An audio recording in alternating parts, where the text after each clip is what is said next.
देखिए आज का पहला प्रश्न है, अनमोल अपनी यात्रा 10 घंटे में पूरी करता है। वह आधी दूरी 46 किलोमीटर प्रति घंटे की चाल से और शेष दूरी 69 किलोमीटर प्रति घंटे की चाल से तय करता है। संपूर्ण यात्रा की कुल दूरी किलोमीटर में ज्ञात कीजिए।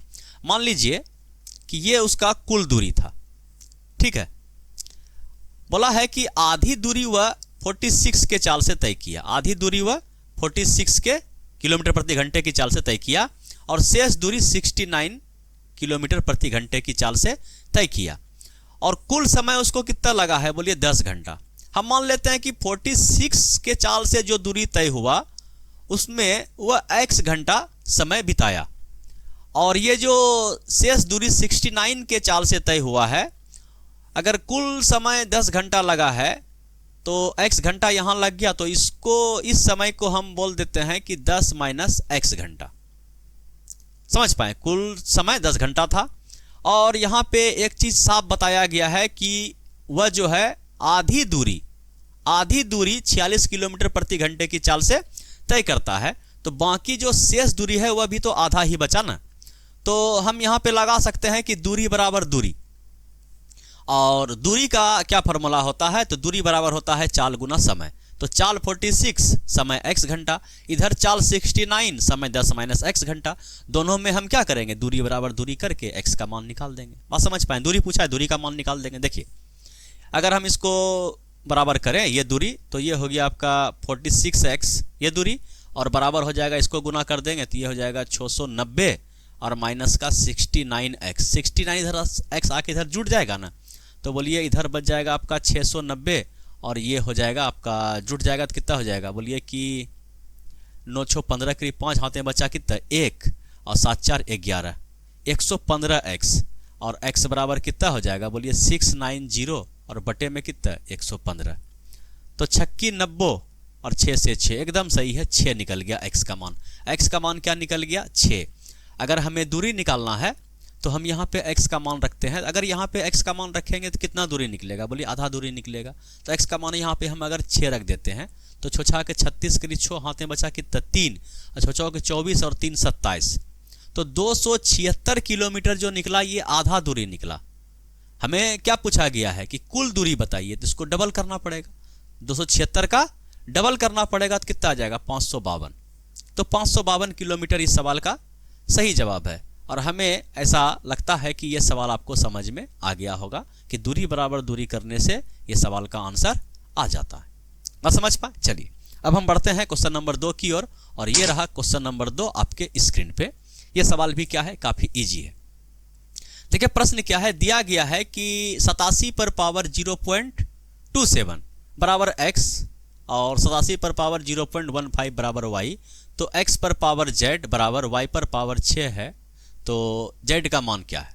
देखिए हम क्या करते हैं कि जो यहाँ पे दिया गया है कि ये बराबर है, तो इसमें हम x y z सबका मान रखना शुरू करते हैं। तो कैसे रखेंगे कि x पर पावर z, तो सबसे पहले x का वैल्यू क्या है, बोलिए x का वैल्यू ये है, इसको लिखिए कि 87 पर पावर कितना है 0.27। तो अगर हम इसको मतलब क्या बोलते हैं पॉइंट उड़ा दें डायरेक्ट एक बार में, तो ये हो जाएगा 27/100, ये पावर पे है। बात समझ पा रहे हैं, ये तो x का वैल्यू हुआ, और इस पर पावर क्या है, इस पर पावर है x पर पावर z, और ये बराबर है y का मान कितना है, बोलिए y का मान ये है कि 87 पर पावर 0.15, इसका अगर पॉइंट उड़ा देंगे तो कितना हो जाएगा, बोलिए कि ये हो जाएगा 15/100, पॉइंट उड़ा दिए। और इस पर पावर कितना है, बोले इस पर पावर है आपका 6। ये सवाल में दिया गया है कि ये बराबर है, तो हम केवल क्या किए, वैल्यू पुट कर दिए। अब देखिए पावर पे पावर आता है तो क्या होता है, बोलिए गुना हो जाता है। पावर पे पावर आता है तो क्या हो जाता है, गुना हो जाता है, आपको पता है, तो गुना कर दीजिए। तो ये हो गया 87, बाकी सब पावर है, समझिए ये हो जाएगा आपका 27z/100। पावर पे पावर क्या हो गया, गुना, और ये बराबर हो जाएगा 87 पर पावर कितना 15 6 के 90/100। ठीक है, ये बेस है। बेस बराबर है, बीच में पावर बराबर का सिंबल है, तो पावर भी क्या होगा, आपस में बराबर होगा। बेस बराबर है, बीच में बराबर का सिंबल है, तो पावर भी क्या हो जाएगा, बराबर हो जाएगा। तो जैसे हम पावर को बराबर करते हैं, कहने का मतलब क्या हो गया कि 27Z बटे 100 ये बराबर हो जाएगा आपका 90 बटे 100 का। तो ये 100 भी क्या हो जाएगा, कट जाएगा, और ये 27 कहाँ चल जाएगा, भाग में। तो Z बराबर हो जाएगा यहाँ से 90 बटे 27। ठीक है, इसको कटाइए आप 9 से, बोलिए कि 9 से कट गया आपका 9 तिया 27 और 9 ढंग 90, तो 10 भागा 3 तो 33, 3 पूर्णांक 3 बात समझ पाए। बोलिए कोई दिक्कत तकलीफ परेशानी सवाल को समझने में, बोलिए नहीं। तो अब हम बढ़ते हैं अगले प्रश्न की ओर, क्वेश्चन नंबर 3 की ओर, और ये रहा क्वेश्चन नंबर 3 आपके स्क्रीन पे। प्रश्न है कि एक धनात्मक पूर्णांक जिसमें कि b 1 से बड़ा के लिए यदि दो संख्या इतना और इतना का गुणनफल 12 से विभाज्य है तो b का न्यूनतम मान ज्ञात कीजिए। देखिए क्या बता रहा है कि 6344 और 42 यहाँ पे b है 8, ये किससे विभाज्य है, 12 से। अगर ये 12 से विभाज्य है तो हम बोल सकते हैं कि ये 4 से भी कटेगा और 3 से भी कटेगा। ठीक है, अगर ये 3 से कट जाए तो ये 4 से कट जाएगा, अगर ये 4 से कट जाए तो ये 3 से कट जाएगा। बात समझ पा रहे हैं। अगर कोई संख्या इस टाइप से है कि 3 गुना 7 गुना 4, ठीक है, अगर बताइए कि ये 6 से कट रहा है, बोलिए कि 6 से कटने के लिए हम चेक करेंगे, तब इसको गुना करेंगे फिर 6 से भाग देंगे, वैसा नहीं होता है। हम इस 6 को क्या करते हैं कि इस 6 को हम 3 गुना 2 लिख सकते हैं, इस 6 को हम 3 गुना 2 लिख दें, बोलिए 3 से 3 कट जाएगा और 2 से ये 2 कट जाएगा, नीचे मैदान खाली हो गया, इसका मतलब ये संख्या मेरा क्या 6 से पूरा कट जाएगा। बात समझ पा रहे हैं हम क्या समझाना चाह रहे हैं, बोलिए हम क्या समझाना चाह रहे हैं, आपको समझ में आया? तो बस वही कॉन्सेप्ट यहाँ पे लगाने वाले हैं कि देखिए तो ये 4 से कट रहा है, देखते हैं कि 4 एका 4 बचा कितना 2, तो 4 तिया 2 बचा 2 2 2 2 पर 3 23, तो 4 पंचे 20 बचा कितना 3 3 पर 4 34, तो 4 अठे 32 बचा कितना 2 24 2 छो के 24, तो 4 से तो ये कट गया। अब ये 3 से कट जाए तो मेरा काम हो जाए, ये 3 से कटने वाला है, बोलिए कि ये 3 से अगर 6 कट गया 8 और 9 5 बचेगा। 3 से कोई संख्या कब कटता है, जब उसके अंकों का योग 3 से कटता है, तो इसको कटाइए, ये तो 3 से नहीं कटेगा, 3 से तब यही कटेगा, इसी को 3 का मल्टीपल बना दीजिए, बोलिए कि 4 और 2 6 को हटाइए, 6 तो कट गया, 8 में 1 जोड़ेंगे, b का मान अगर हम यहाँ पे 1 रखेंगे तो 9 हो जाएगा, लेकिन बताया है कि b का मान 1 नहीं रखना, 1 से बड़ा लेना है। तब जब आगे बढ़ेगा 3 का मल्टीपल में, तो 1 से बढ़ेगा 3 से कटने के लिए, तो फिर 3 जोड़ाएगा, तो क्या रखिएगा 3 जोड़ के मतलब 4 रखिएगा।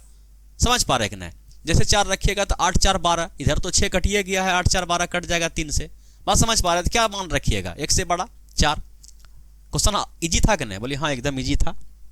चलिए अगले प्रश्न की ओर बढ़ते हैं, और अगला प्रश्न ये रहा आपके स्क्रीन पे, इसको ही बनाइए। प्रश्न क्या है कि एक दुकानदार किसी वस्तु को उसके अंकित मूल्य पर इतना % और इतना % की 2 क्रमिक छूट देकर इतना रुपया में बेचता है। यदि उसके द्वारा कोई छूट न दी गई होती तो वह 25% का लाभ अर्जित करता। वस्तु का क्रय मूल्य रुपये में ज्ञात कीजिए। देखिए यहाँ पे एक चीज दिया गया है कि अगर वह कोई छूट नहीं देता तो 25% का लाभ होता। तो हम ऐसा करते हैं कि हम क्रय मूल्य को क्या मान लेते हैं 100 रुपया।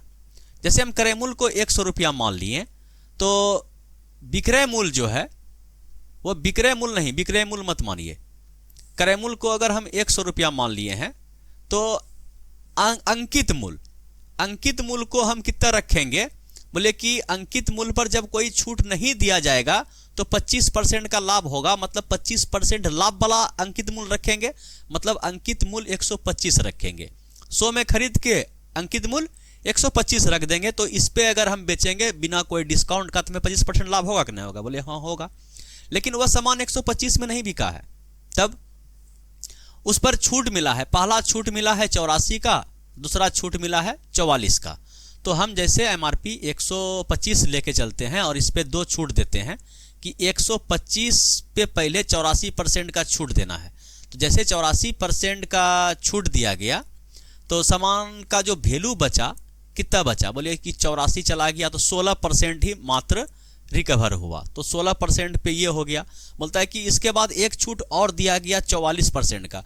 44% का अगर एक छूट इसको और दे दीजिए तो सामान में मेरा बचा कितना? बोले कि 56%। बात समझ पा रहे हैं? तो ये क्या आ रहा है? ये आ रहा है सेलिंग प्राइस डायरेक्ट। समझ पा रहे हैं कि ना समझ पा रहे हैं? बोले इसको कटाइए। बोले कटाइए तो 25 से कटाइए इसको 4 बार में, 25 से कटाइए इसको 5 बार में, ये 5 से और कट जाएगा 20 बार में, और ये कट जाएगा 4 चौके 16, 4 पंचे 20। ठीक है, तो 5 से भाग देना है। बोले ऐसा कीजिए, गुना कर दीजिए ना। 5 से भाग देने का मतलब क्या? डबल। समझ पाते हैं ना समझ पाते हैं? तो डबल कर देंगे। तो ये कुछ कटने वाला है तो कटा भी दीजिए, कोई बड़ा बात नहीं है। ऐसे करते हैं हम।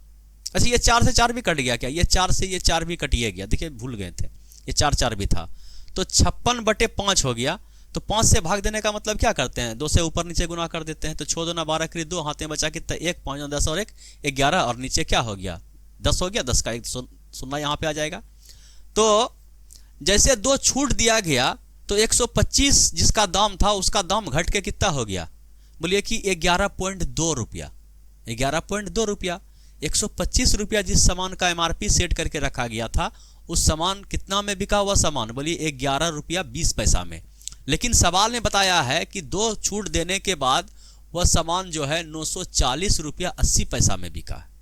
मतलब क्या हुआ कि हम लोग का जो 11.2 रुपया है, इसका वैल्यू वास्तविकता में 940.80 है। एक अंक के बाद दशमलव, एक अंक के बाद दशमलव कोई वैल्यू रखेगा? बोलिए कोई वैल्यू नहीं रखेगा। समझ पाए? तो डायरेक्ट क्या कीजिए, इसको भाग दे दीजिए। तो जैसे आप इसको भाग दीजिएगा तो यहां से 1 का वैल्यू आपका निकलेगा 84। लेकिन हमसे क्या पूछा गया है कि क्रयमूल्य बताइए। क्या पूछा गया है? क्रयमूल्य बताइए। तो हमें 100 का वैल्यू निकालना पड़ेगा। तो इसको जैसे 100 से गुना करेंगे तो 100 यहां भी आ जाएगा। तो 8400 रुपया जो है उस वस्तु का क्रयमूल्य आ जाएगा जो हमसे पूछा गया है। बोलिए आपको समझ में आया? बोलिए हाँ, सिंपल सवाल है प्रॉफिट एंड लॉस का। कोई दिक्कत तकलीफ परेशानी भी आपको सोल्व करने में नहीं होगा। जरा से यहाँ पे भाग देने में आराम से कट जाता है। 2 से कटता है, 4 से कटता है। बात समझ पाए? कटा लीजिएगा अपने से। हम बढ़ते हैं अगले प्रश्न की ओर। अगला प्रश्न ये रहा आपके स्क्रीन पे, इसको बनाइए।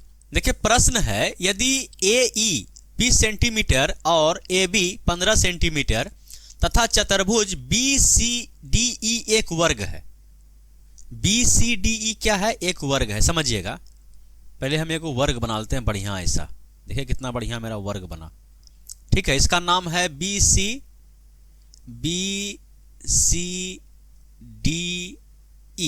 BCDE क्या है? एक वर्ग है।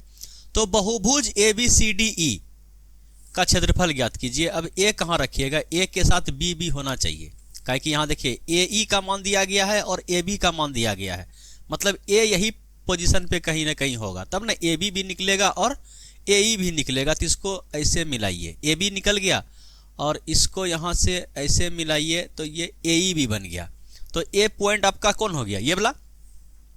बताया कि AE 20 है। AE कितना है? AE नीचे वाला ये 20 है और AB 15 है। और ये क्या है? ये सब वर्ग है। वर्ग का सही भुजा क्या होता है? आपस में बराबर। तो पहले ये बताइए कि एक भुजा चाहिए ना। अगर ये देखिए ट्रिपलेट आपको पता है, ट्रिपलेट होता है 3 4 5 का ट्रिपलेट होता है। इसको अगर हम 5 से गुना कर दें तो 5 से गुना कीजिएगा तो ये हो जाएगा 15, 5 चौके 20, 5 25। समझ पाए? तो ये ट्रिपलेट बन रहा है कि 15 20, तो तीसरा भुजा क्या होगा? 25। इसका मतलब ये जो भुजा है कितना निकल गया? 25। मतलब वर्ग का एक भुजा कितना निकल गया? 25।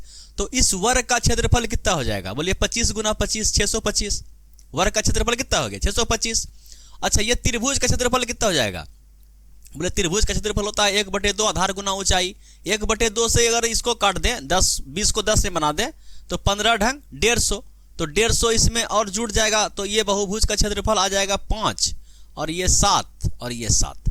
तो 775 कितना निकल गया? 775 715 775। 775 ही इस सवाल का क्या हो जाएगा? सही जवाब होगा। बात समझ पाए? क्वेश्चन इजी ही है, थोड़ा थोड़ा दिमाग लगाना है और आंसर चिपका के आगे बढ़ना है। देखिए इस सवाल को देखिए, यह सवाल भी कितना आसान है। बोला गया कि पानी की एक टैंकी एक लंबवृत्तीय शंकु की आकृति की है, जिसकी त्रिज्या 3 मीटर और इसकी ऊंचाई 14 मीटर है। तो टैंकी को 1 घन मीटर प्रति सेकंड के दर से पानी भरा जाता है, टैंकी भरने वाला समय। ठीक है, पहले ये बताइए कि इसमें पानी उनी भरता है तो क्या निकालते हैं, उसका आयतन। तो आयतन, शंकु का आयतन क्या होता है, बोलिए बेलन का 1/3। बेलन का आयतन क्या होता है, pi R square H. Pi R square H को 1/3 से गुना कर देते हैं, शंकु निकल जाता है। शंकु का आयतन 1/3 पाई आर स्क्वायर एच। तो इसमें सबका वैल्यू रखिए 1/3। पाई का मान कितना सभी को पता है कि 22/7 होता है, पाई का मान ही पता है। आर का मान दिया गया है यहाँ पे 3, तो 3 × 3। एच का मान दिया गया है 14, एकदम कटने वाला सब लुचुक पुचुक डिजिट दिया है। तो 7 से ये कट गया आपका कितना बार में, 2 बार में, और ये 3 से ये 3 भी कट गया। तो अब कितना बचा, बोलिए कि ये हो गया आपका 6 × 22, समझ पाए। तो 6 दूना 12, 12 करीब 2 हाथे बचा, 1 6 दूना 12 और 1 13, 132। 132 ये है आपका मीटर क्यूब आया इसका आयतन।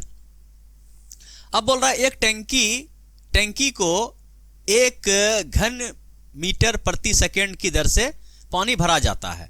मतलब 1 सेकंड में 1 मीटर क्यूब, 1 सेकंड में 1 मीटर क्यूब इसमें पानी डाला जाता है। तो 132 मीटर का टैंकी है, तो 132 सेकंड लगा होगा इसको भरने में, लगा होगा ना। 1 सेकंड में 1 मीटर क्यूब, 2 सेकंड में 2 मीटर क्यूब, 132 सेकंड में 132 मीटर क्यूब, इतना टैंकी भर गया 132 सेकंड में।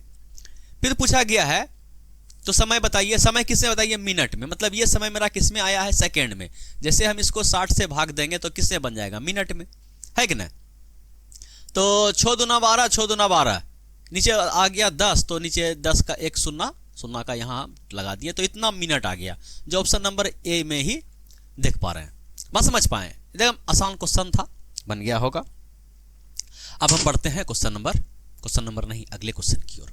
और अगला क्वेश्चन ये है कि ईंधन की कीमत क्रमागत 3 महीनों में 60%, 30% और 20% कम की गई, लेकिन चौथे महीने 60% की वृद्धि हो गई। देखिए, अगर मान लीजिए 50-60 को इस टाइप का परसेंटेज देते तो हम लोग वहाँ पे डरते नहीं हैं। हम क्या करते हैं, मान लेते हैं कि शुरुआती मूल्य 100 था, तो घटने के बाद मूल्य कितना हो गया, बोले 40% कम गया। 40%, 60% कमा, तो 100 का माल में 60% कम गया, तो बचा कितना, 40 है ना, 40% बचा। फिर 30% कम गया, तो पहले मान लेते हर बार 100 था और 30 कमा, तो बचा कितना, 70। बोलिए फिर 20 कमा, तो 100 शुरुआत में था, 20 कमा तो बचा कितना, 80। फिर क्या हो गया कि 60% बढ़ा, तो 100 था, तो इस बार बढ़ गया। तो बढ़ने के बाद अगर घटता है तो कमता है तो घटा देते हैं, और बढ़ता है तो क्या करेंगे, जोड़ देंगे। 60% बढ़ गया तो 160 हो गया। समझ पाए, इस सबको गुना कीजिए, समझ पाए। तो इधर शून्य उड़ाइए, 1 शून्य, 2 शून्य, 3 शून्य, 4 शून्य, तो इधर का भी 4 शून्य, अनुपात है, शून्य शून्य उड़ेगा, 2 शून्य, 2 शून्य, 4 शून्य उड़ गया, कटा गया। और जो कटने वाला है कटा दीजिए। बोलिए ये 4 से कट गया, ये 4 से कटा कितना बार में, बोलिए 25 चौके 100 होता है। और ये भी 4 से कट जाएगा, 4 से कटेगा, तो ये भी 4 से कट जाएगा 25 बार में। और कुछ कटने वाला है, 8 है, 8 से कटाना है, समझ पाए। तो गुना कर दिया, 25 × 25 हो गया 625, 25 × 25 कितना हो गया, 625। और इधर हो गया आपका 8 चौके 32, और 32 को 7 से गुना करना है, तो 7 दूना 14 करीब 4 हाथे बचा कितना, 1 और 7 21 और 1 22। समझ पा रहे हैं। तो ये है प्रारंभिक मूल्य, ये था और अभी मूल्य ये हो गया है। तो पूछा है कि ईंधन की कीमत उसके मूल कीमत की तुलना में कितने % की वृद्धि या कमी हुआ है। तो लग रहा है कि वृद्धि हुआ है, पहले मूल्य ये था, मूल हो गया ये, तो क्या हुआ है, कमी हुआ है। तो कमी वाला ऑप्शन कौन दो गो है, कमी वाला 2 गो हो गया। इसलिए घटा के देखिए कितना कम गया, तो घटाइए कितना कम गया। बोलिए कि 5 में 4 गया 1, 2 में 2 गया लड्डू, और ये 50 लिया है, 6 में 2 गया 4, 401 कट गया कितना, 625 से। तो परसेंटेज पूछा गया है, तो 100 से गुना कर दीजिए। समझ पाए। तो ये किससे कटेगा, बोलिए 25 से कटेगा, 25 से कटेगा आपका 4 बार में, और 25 से ये कटेगा आपका 25 बार में। इसको गुना करना है तो गुना कीजिए इधर साइड में, बस थोड़ा सा कैलकुलेशन है और कोई बात नहीं। 4 एका 4, 4 एका 4, और 0 करी 0, और 4 चौके 16, कोई दिक्कत। और इसको 25 से भाग दीजिएगा, समझिएगा, कैलकुलेशन है तो कर देते हैं। 25 6 के 150, सब में 6 6 आ रहा है, 25 6 के 150, तो इधर कितना बच गया, बोलिए कि 0, और इधर बच गया 1, और ये 4, 25 चौके 100, 64 के आसपास। समझ पा रहे हैं? तो ये ऑप्शन कट गया, यही ऑप्शन मार देंगे। समझ पा रहे हैं? कैलकुलेशन हटा दें, आप लोग को देखने में अच्छा नहीं लगेगा। अरे अरे अरे क्या हो गया? समझ पाए? बोलिए।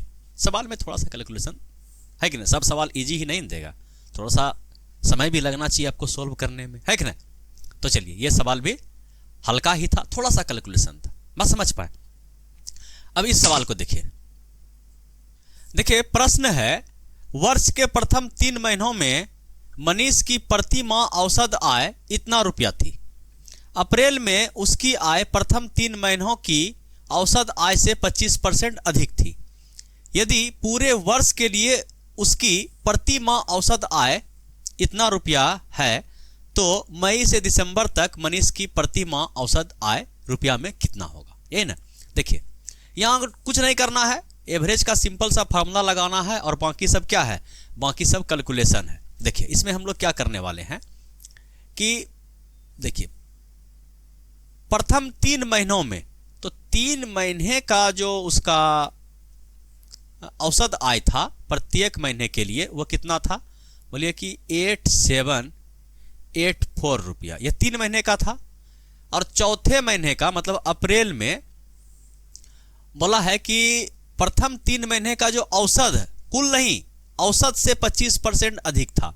मतलब ये जो 8784 रुपया था, इससे क्या था? 25% अधिक। तो 25% अधिक 125/100, समझ पाए? 125/100 कहने का मतलब 5/4। तो ये अप्रैल का हो गया। और बाकी जो हो गया ये 3 महीने का, ये 4 महीने का, बाकी जो 8 महीने का बचा वही पूछा है। मई से दिसंबर तक जो 8 महीना बचा उसका औसत बताइए।